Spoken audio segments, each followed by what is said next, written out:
Assalamualaikum warahmatullahi wabarakatuh.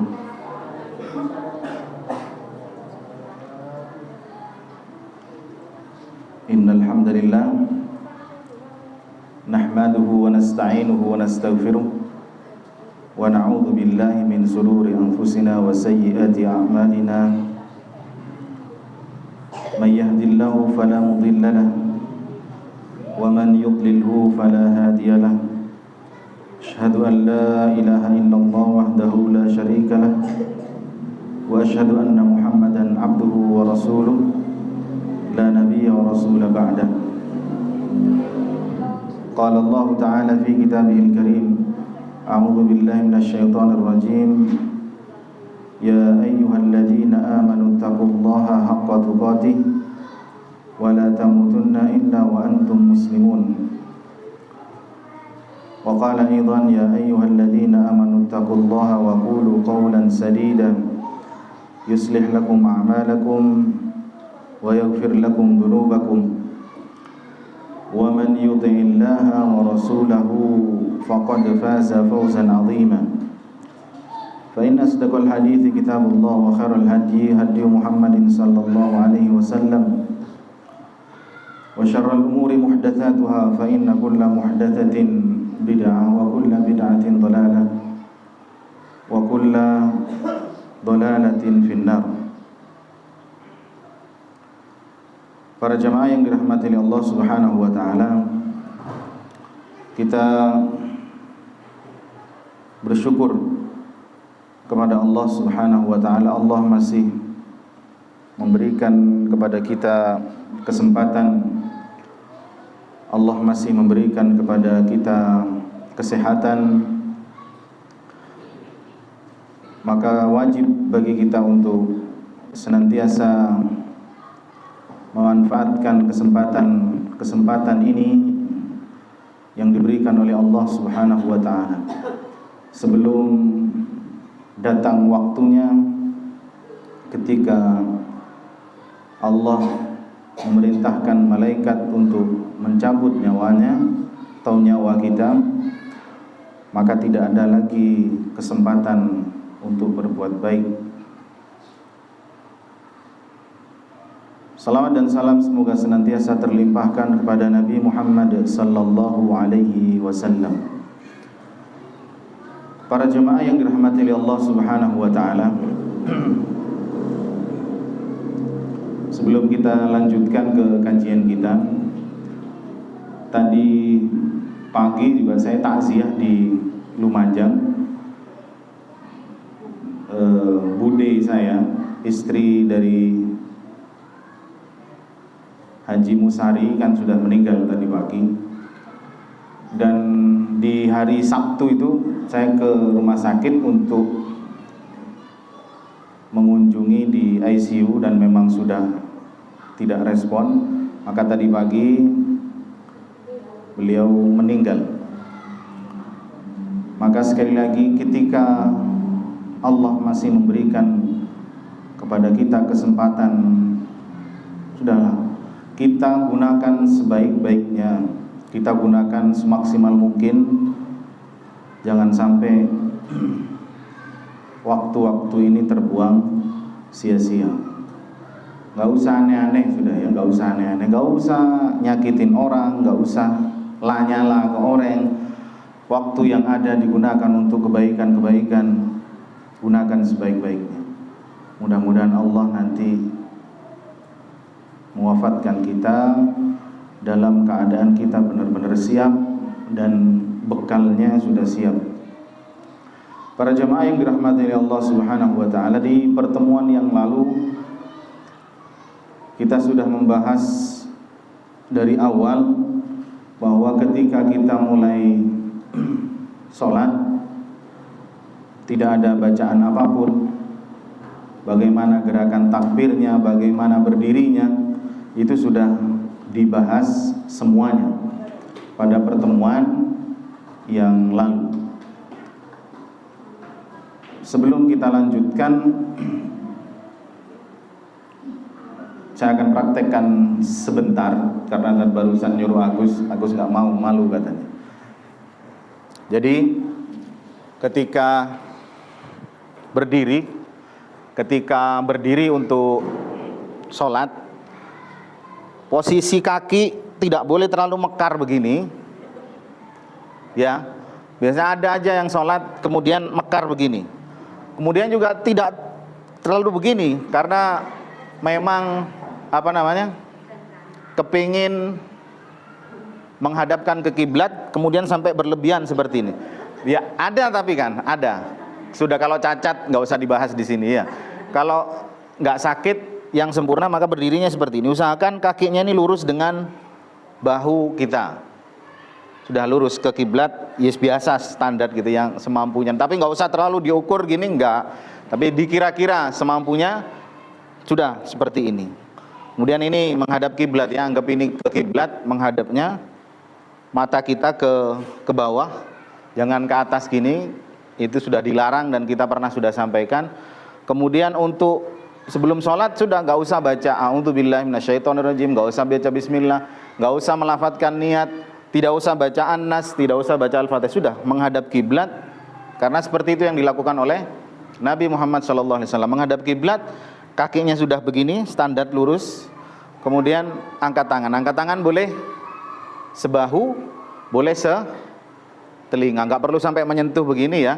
Sudah segini saja, sudah segini biasa, tidak terlalu lebar, tidak terlalu merapat. Dan ini sudah kita bahas dalil-dalilnya, nanti bisa disimak di pertemuan yang lalu. Standar saja, tidak terlalu lebar, tidak terlalu rapat, seperti ini. Sudah sebahu atau setelinga. Kemudian sudah, dan berbarengan dengan kita mengucapkan takbir. Allah, kalau misalkan setelinga, Allahu Akbar. Mau begini juga boleh, begini juga boleh. Ya, misalkan jangan begini, nggak boleh. Begini juga nggak ada. Begini juga nggak ada. Pokoknya begini saja. Di atas lengan kita boleh, nanti disimak dalil-dalilnya. Atau di pergelangan kita pegang begini juga boleh waktu sholat. Terus nggak usah aneh-aneh begini ya. Meskipun sakit perut, kita nggak boleh begini, nggak boleh. Tetap seperti ini. Kita kemarin sampai begini, dalilnya sudah kita bahas di pertemuan yang lalu. Sudah sampai sini ya. Nggak boleh terlalu lebar. Kalau yang sakit terkecuali sudah. Nanti ada pembahasan tersendiri. Saya kira untuk yang pertemuan pertama sudah praktek kita dan sudah paham. Dan diingat-ingat, jangan sampai nanti ketika sholat, karena di pertemuan yang lalu ada yang nanya di pertemuan yang lalu.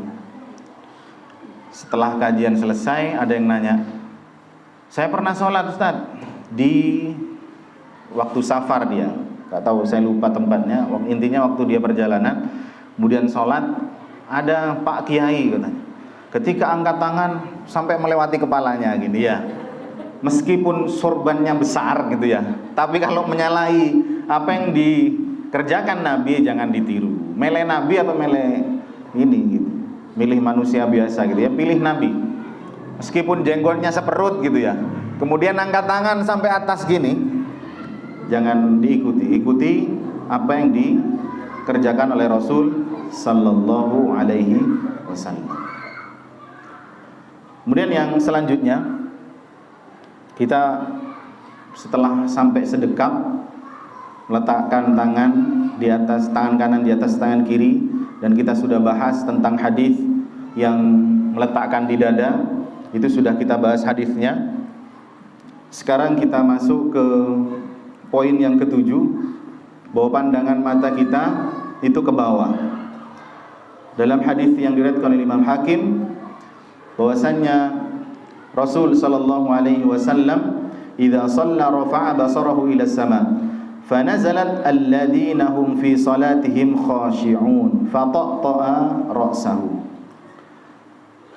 Dulu kalau sholat itu mengerjakan sholat, mengarahkan pandangannya ke atas langit, maka turunlah ayat alladziina hum fi salatihim khashi'un fataqta'a ra'sahu. Lantas setelah itu beliau menundukkan pandangannya. Maka sebagian ulama menjelaskan meskipun tidak ada dalil yang sharih, tidak ada dalil yang jelas mengatakan arahkan pandanganmu ke tempat sujud, tetap kita menundukkan pandangan ke arah sujud agar sholat kita lebih khusyuk, menundukkan pandangan. Isyarat dari hadis Hakim dan Al-Baihaqi ini. Jadi nggak boleh kita pandangannya kemana-mana. Apalagi yang di sholat di soft depan ya, pantulan itu kan ada, harus apa datang gitu ya. Dari sini nggak boleh, lirik-lirik juga nggak boleh waktu sholat. Usahakan tundukkan pandangan agar sholat kita khusyuk. Paham ya? Tundukkan pandangan. Gak usah lirik-lirik apalagi sampai menoleh. Kemudian yang poin yang ke-8 yang harus kita lakukan di dalam sholat adalah tumaknina. Tumaknina ini ya tenang, tentram, sungguh-sungguh, tidak tergesa-gesa dalam setiap gerakan. Dalam hadis yang panjang yang diriwayatkan oleh Imam Bukhari bahwa Rasul sallallahu alaihi wasallam pernah memerintahkan seseorang untuk mengulang salatnya. Kembalilah dan ulangi salatmu karena kamu belum salat, sampai beberapa kali. Kemudian Rasulullah sallallahu alaihi wasallam mengajarkan agar di dalam salatnya tumaknina, tidak tergesa-gesa, takbir, ruku. Kalau kita salat jamaah insyaallah tumaknina karena kita mengikuti imam. Tapi kalau salat sendiri ini banyak tidak tumakninahnya. Angkat tangannya cepat-cepat, Allahu Akbar, Allahu Akbar.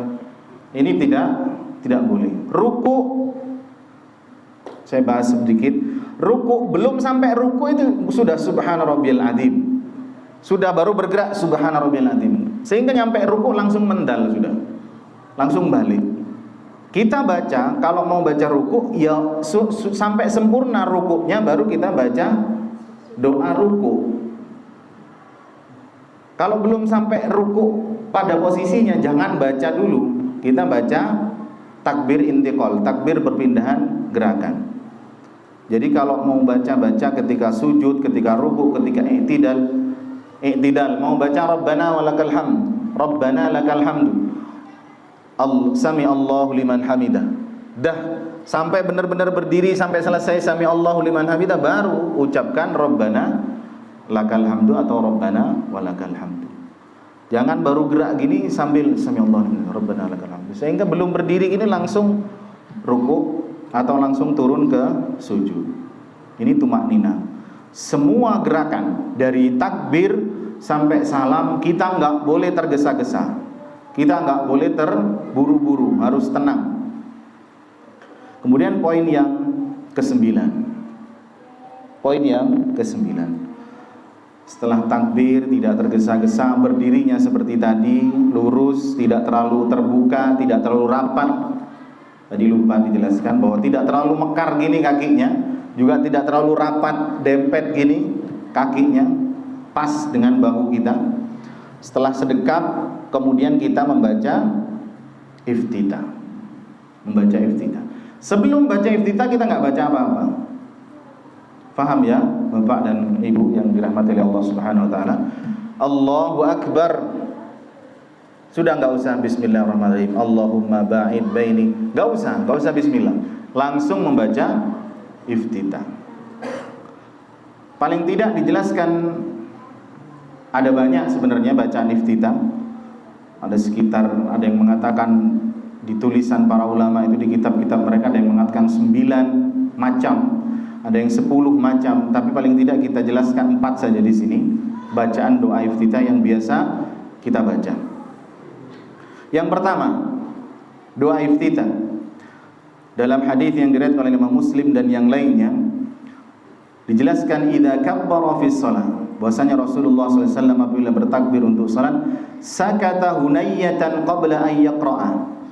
Beliau diam sejenak sebelum membaca Al-Fatihah. Maka aku bertanya kepada Rasul sallallahu alaihi wasallam, "Wahai Nabi, demi ayah dan ibuku, aku melihatmu diam antara takbiratul ihram dan Al-Fatihah. Maka apa yang engkau baca. Wal qiraati ma taqul. Apa yang engkau baca wahai Nabi? Beliau menjawab, aqulu Allahumma ba'id baini wa baina khataaya kama ba'adta bainal masyriqi wal maghrib. Allahumma nakini minal khataaya kama yunaqqa ath-thawbul abyadu minad danas. Allahumma ighsilni min khataaya bil thalji wal ma'i wal barad. Dan ini ada beberapa lafaz yang sudah masyhur, yang sudah kita hafal. Yang pertama, doa iftitahnya adalah Allahumma ba'id baini wa baina khataaya dan seterusnya. Insyaallah hafal semua.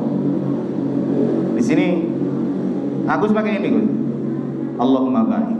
Allahumma ba'id. Kalau imam mau panjang atau imam baiknya pakai ini yang biasa mengimam. Karena makmum kalau pakai ini terus kita pakai yang pendek, kasihan makmumnya. Belum selesai baca iftitah, kemudian kita sudah Al-Fatihah. Allahumma ba'id yang pertama. Kemudian yang kedua, para jemaah yang dirahmati oleh Allah Subhanahu wa taala, yang kedua ini adalah yang pendek. Ibnu Umar radhiyallahu anhu mengatakan, "Bainama nahnu nusalli ma'a Rasulillah sallallahu alaihi wasallam, idh qala rajulun minal qawmi Allahu akbar kabira walhamdulillahi katsira wa subhanallahi bukratan wa asila." Faqala Rasul sallallahu alaihi wasallam, "Manil qa'il kalimatan kadza wa kadza?" Qala rajulun minal qawmi, "Ana ya Rasulullah." Qala ajibtu laha futihat laha abwabus sama'. Qala Ibnu Umar, "Fama taraktuhunna mundu sami'tu Rasul sallallahu alaihi wasallam yaqulu dzalik." Ketika Rasul sallallahu alaihi wasallam berdiri mengimami dalam hadis Muslim, hadisnya sahih, ketika Rasul sallallahu alaihi wasallam mengimami, kemudian Nabi mendengar ada makmum yang membaca dengan bacaan yang lain. Kemudian Rasulullah sallallahu alaihi wasallam mendengar bacaannya, bahwa dia mengatakan, sahabat yang ada di belakang Nabi ini, Allahu akbar kabira walhamdulillahi katsira wa subhanallahi bukratan wa asila. Maka Nabi mengatakan, barusan siapa yang baca iftitah seperti ini? Kemudian sahabat menjawab, saya wahai Nabi. Maka Rasul sallallahu alaihi wasallam mengatakan, kagum Rasulullah sallallahu alaihi wasallam, aku kagum dengan apa yang engkau baca, karena tadi ketika engkau membaca doa itu, pintu langit itu terbuka. Maka Ibnu Umar mengatakan, aku tidak pernah meninggalkan doa iftitah yang model seperti ini ketika aku tahu hadis Nabi yang ini. Dalam hadis Muslim nomor hadis 601. Jadi yang kedua, Allahu akbar kabira walhamdulillahi katsira wa subhanallahi bukratan wa asila. Itu doa iftitah yang kedua, pendek sekali. Boleh seperti itu. Anak-anak kecil TK biasanya pakai yang ini. Allahu akbar kabira walhamdulillahi katsira. Allahu akbarnya sendiri ya. Jadi setelah takbir Allahu akbar, doa lagi Allahu akbar kabira walhamdulillahi katsira dan seterusnya. Kemudian bacaan yang ketiga, ini yang panjang. Bacaan yang ketiga, lafadznya adalah wajjahtu wajhiya lilladzi fataras samawati wal arda hanifan wa ma ana minal musyrikin. Inna salati wa nusuki wa mahyaya wa mamati lillahi rabbil alamin. La syarika lah wa bidzalika umirtu wa ana minal muslimin. Allahumma antal maliku la ilaha illa anta. Anta rabbi wa ana 'abduk. Zalamtu nafsi wa'taraftu bidhanbi faghfir li dhunubi jami'a innahu la yaghfiru dhunuba illa anta wahdini li ahsanil akhlaqi la yahdi li ahsaniha illa anta wasrif anni sayyi'aha la yasrifu anni sayyi'aha illa anta labbaika wa sa'daika wal khairu kulluhu fi yadayk wasyarru laysa ilayk ana bika wa ilayka tabarakta wa ta'alaita astaghfiruka wa atubu ilayk. Ini iftitah yang paling panjang. Saya sendiri belum pernah praktek pakai ini gitu. Karena panjangnya. Karena yang pertama Allahumma ba'id, hadisnya sahih diriwayatkan oleh Muslim dan yang lain. Allahu akbar kabira walhamdulillahi katsira diriwayatkan oleh Imam Muslim sahih. Kita pakai yang sahih, yang ringan untuk dibaca ketika sholat. Kalau mau pakai ini enggak apa-apa. Tapi jangan-jangan makmumnya pula kalau pai imam remaja lanjengan. nggak baca Al-Fatihah, lama nanti. Tapi bagusnya, baiknya kita hafal semua, kemudian kita amalkan bergantian. Ini yang ketiga, diriwayatkan oleh Muslim juga, tapi panjang sekali. Kemudian yang keempat juga pendek, hadisnya juga diriwayatkan oleh Imam Muslim. Bacaan iftitahnya adalah subhanakallahumma wa bihamdika tabarakasmuka wa ta'ala jadduka wa la ilaha ghairuk. Ini yang keempat. Ada kesalahan yang sering terjadi, bahwa ada yang menggabungkan Allahu akbar kabira walhamdulillahi katsiran wa subhanallahi bukratan wa asila wajjahtu wajhiya. Ini sendiri-sendiri ya. Sendiri. Ada yang mengamalkan selain ini, jamaah di sini. Ada yang mengamalkan doa iftitah selain yang 4 ini. Rizki pakai apa Rizki? Pakai itu ya, yang pendek ini ya. Pakai yang pendek. Ada yang lain, ibu-ibu mungkin ada yang pakai lafaz lain? Nggak ada ya? Nanti aja Japri kalau misalkan ada yang pakai lafaz lain silakan. Saya pakai lafaz ini Ustaz, bener apa enggak gitu. Khawatir nanti kita sudah puluhan tahun doa iftitahnya enggak tepat. Ya Allahumma ba'id, Allahu akbar kabira, subhanaka dan seterusnya. Wajjahtu wajhi yang panjang dan banyak yang lainnya nanti bisa dicari di dalam kitab-kitab hadis. Ada sekitar 9 atau 10 doa iftitah yang ada di dalam kitab-kitab hadis yang bersumber dari Rasul sallallahu alaihi wasallam. Jadi sekali lagi para jamaah, setelah takbir enggak ada bacaan apa-apa, langsung iftitah. Tidak bismillah, tidak ta'awud, langsung iftitah. Dan doa iftitah ini enggak usah digabung-gabung. Kalau misalkan Ustaz Amir sholat maghrib Allahu akbar Allahumma ba'id baini, terus sampai selesai wasalji wal barad, kemudian nggak usah ditambah Allahu akbar kabira walhamdulillahi katsiran wa subhanallahi wa asih, ditambah lagi wajjahtu wajhi. Satu itu untuk satu sholat, nggak usah digabung, nggak usah modifikasi dalam agama ya, nggak usah dipola-pola agamanya. Itu untuk bacaan iftitah. Baru setelah baca iftitah, baca apa? Ta'awud. Setelah Allahumma ba'id wasalji wal barad, kemudian a'udzu billahi minasyaitonir rajim. Kemudian ada lafaz yang lain, a'udzu billahi samiil alim minasyaitonir rajim min hamzihi wa nafthihi wa nafthihi. Bacaan tahu di dalam sholat ada yang riwayatnya seperti itu di dalam hadis yang diriwayatkan oleh Imam Abu Dawud. Akan tetapi para jamaah yang dirahmati oleh Allah Subhanahu wa taala, lafaz yang bersumber dari Imam Abu Dawud ini kesahihannya diperselisihkan oleh para ulama. Ada yang melemahkan, ada yang menganggapnya sahih. Kalau kita mencukupkan dengan a'udzubillahi minasyaitonirrajim, maka itu sudah cukup dengan keumuman ayat fa idza qara'tal qur'ana fasta'id billahi minasyaitonir rajim. Itu tentang bacaan ta'awud. Dan ta'awud ini dibaca sir ya. Mau kita jadi imam, mau kita jadi makmum, semuanya ta'awud ini dibaca dengan sir, tidak dibaca secara keras.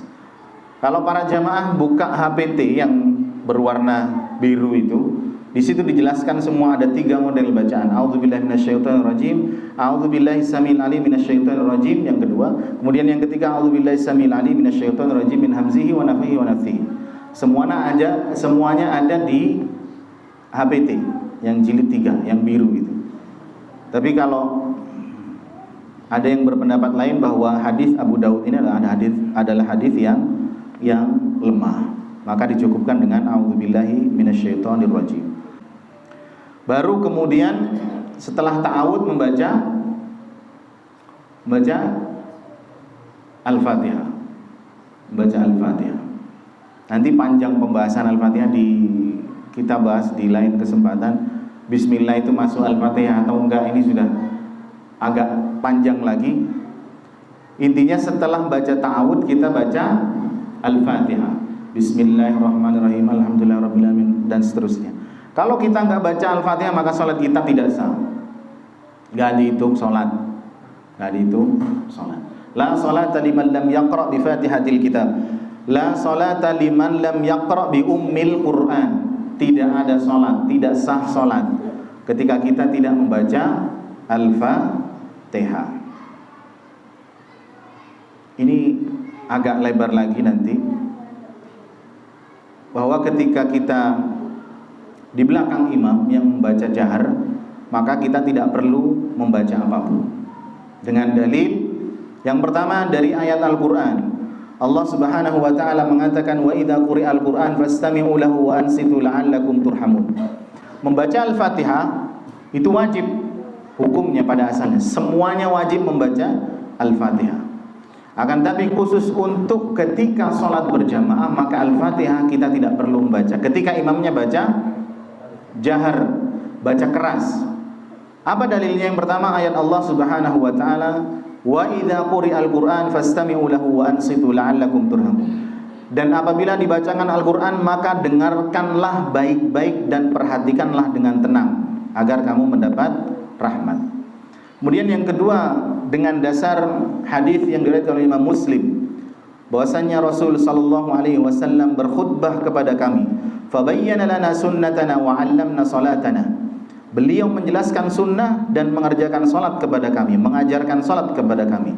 Faqala, lalu beliau bersabda, idza shallaitum faaqimu sufufakum. Jika kalian salat maka luruskanlah saf-saf kalian. Thumma liyummakum ahadukum. Kemudian salah seorang dari kalian memimpin untuk menjadi imam dalam salat kalian.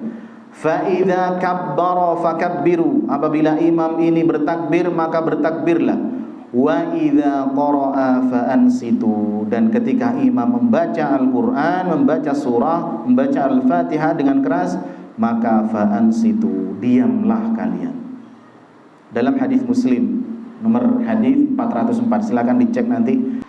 Dalam hadis Muslim yang lainnya, Abu Hurairah radhiyallahu anhu mengatakan anin Nabi sallallahu alaihi wasallam, bahwasanya Nabi Muhammad sallallahu alaihi wasallam bersabda, man shalla salatan lam yaqra fiha bi ummil Qur'an fahiya khidajun.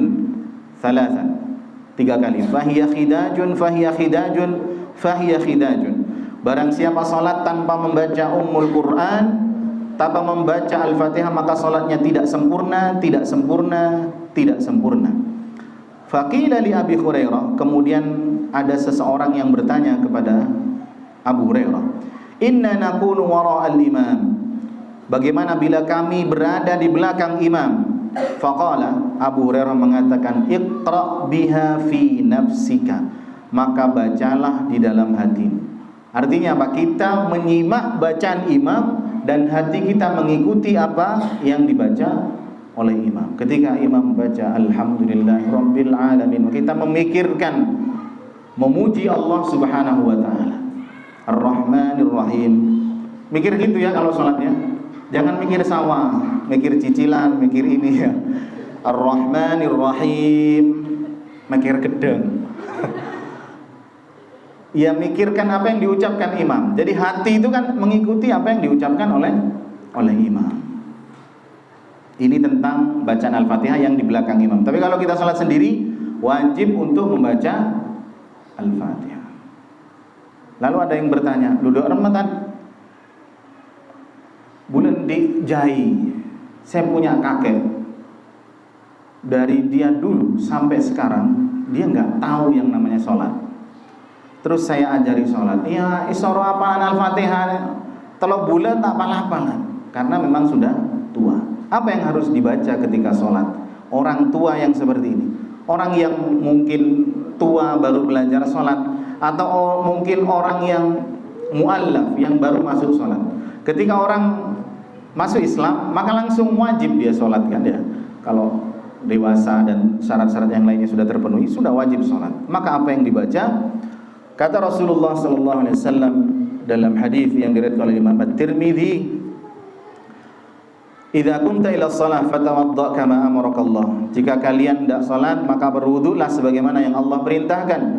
"Tsumma tashahhada fa aqim aidan." Kemudian hadirkanlah hati, lalu dirikanlah salat. "Fa in kana ma'aka Qur'an faqra." Jika kalian memiliki hafal Quran, maka bacalah. "Wa illa," akan tetapi jika tidak memiliki hafalan sama sekali, maka bacalah fahmadillah wa kabbirhu wa hallilhu.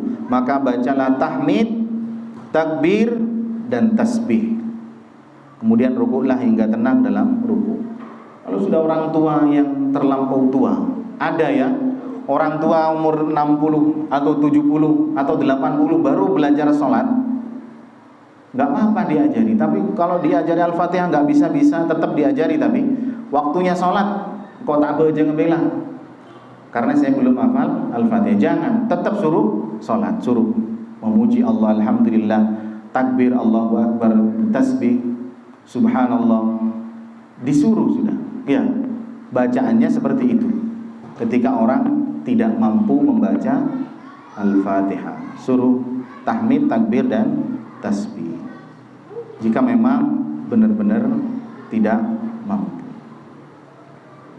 Kemudian poin yang ke-12, ketika kita membaca Al-Fatihah, maka kita harus membacanya secara pelan-pelan. Wa kana yaqra'u bis-surati fayurattiluha. Dalam hadis Muslim bahwa beliau membaca ketika di dalam salatnya dengan tartil. Dalam surat Al-Muzammil, warattilil Qur'ana tartila. Jadi ketika salat kita semua tidak boleh kemudian pakai mode turbo gitu ya, pakai mode balapan, nggak boleh. Sudah kita sendiri yang bisa mengukur itu, kita sendiri, dan Allah yang tahu. Jadi ketika sholat nggak usah kita kemudian baca dicepet-cepetin gitu. Ketika sendiri ya sudah standar saja. Alhamdulillahirabbil alamin, arrahmanir rahim, maliki yaumiddin, iyyaka na'budu wa iyyaka nasta'in, dan seterusnya. Kemudian jangan alhamdulillahirabbil alamin, maliki yaumiddin, iyyaka na'budu wa iyyaka nasta'in, shiratal mustaqim, shiratal ladzina. Jangan seperti itu. Wis jelas rusak salatnya seperti itu. Harus tartil, mau sendiri, mau jadi imam, semuanya harus pelan-pelan ketika membaca. Setelah baca Al-Fatihah, baca apa? Baca amin dulu. Cara membaca surah. Baca amin. Dalam hadis, banyak hadis yang dijelaskan dalam Abu Dawud, Tirmidzi.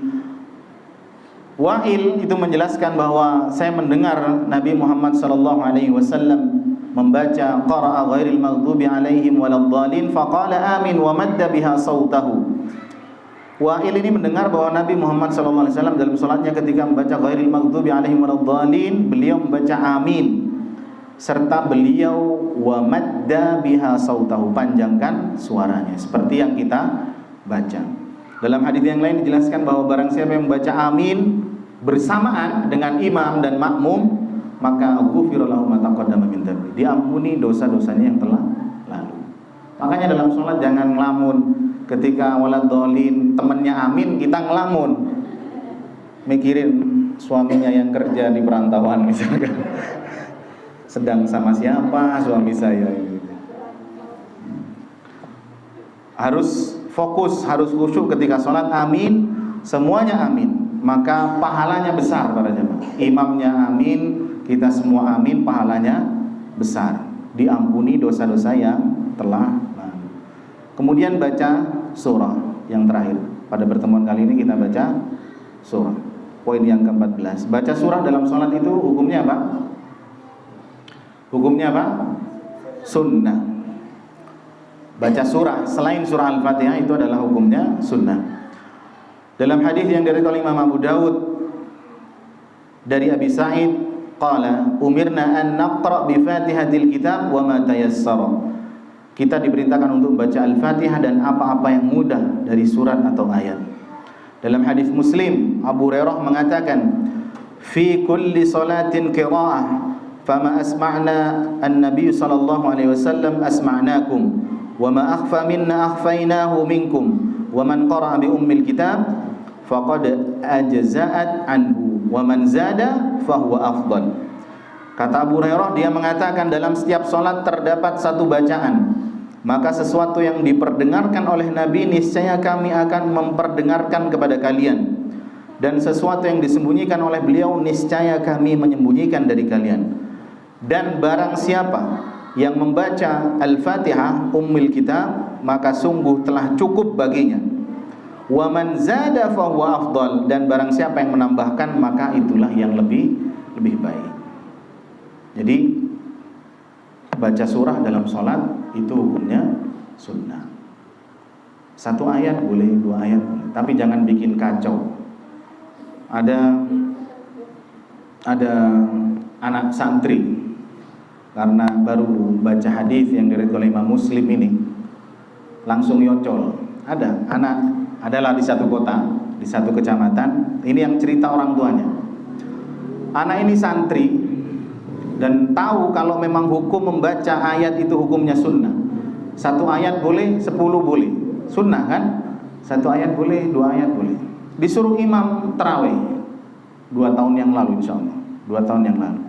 Disuruh imami tarawih di salah satu masjid. Masjidnya namanya Masjid Imam Syafi'i, di salah satu kecamatan di Jawa Timur. Disuruh imami, waladhdallin, amin, bismillahirrahmanirrahim, alif lam mim, kemudian langsung ruku. Secara hukum ya betul, gak salah, boleh, kan sunnah. Di debat ya menang dia. Tapi secara adab ini kurang ajar gitu ya. Kurang ajar, main-main ketika sholat. Alif lam mim ruku, alif lam ra, kemudian ruku. Ini main-main, mempermainkan agama. Kurang lebihnya mohon maaf, insyaallah nanti kita jelaskan kita sambung lagi. Setelah selesai nanti kita praktek dari awal sampai salam. Mudah-mudahan kita istiqomah. Kurang lebihnya saya mohon maaf. Subhanakallahumma wa bihamdika asyhadu an la ilaha illa anta astaghfiruka wa atubu ilaik. Assalamualaikum warahmatullahi wabarakatuh.